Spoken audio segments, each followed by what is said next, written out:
हवे एकर माई का गइल नइखे ससुराई हवे एकर माई का घर घुमन के भइल बा कुआरे में लइका छौरी के भइल बा कुआरे में लइका छौरी के भइल बा कुआरे में लइका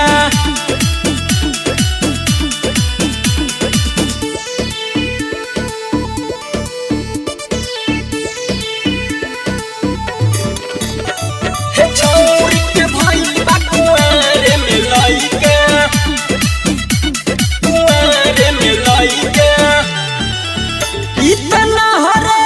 हरे उखिए उखिए खेलले बिया खेल रे भाई सुनो छोड़ देले बे करल भर भइल बिया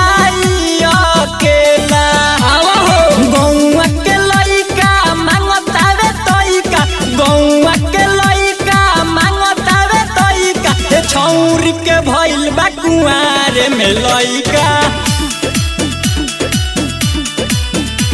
हे छौरी के भइल बा कुआरे में लइका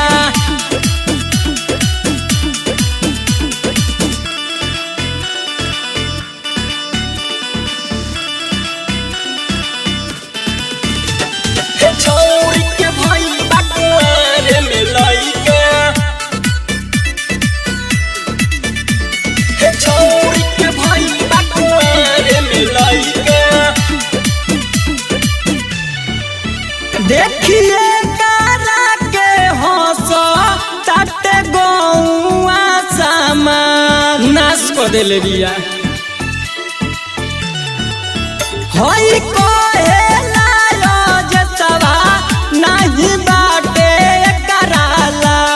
बुझाता जाई जब ससुर भतार पूछी कही का जाई जब ससुर भतार पूछी कही का हे छौरी के भइल बा कुआरे में लइका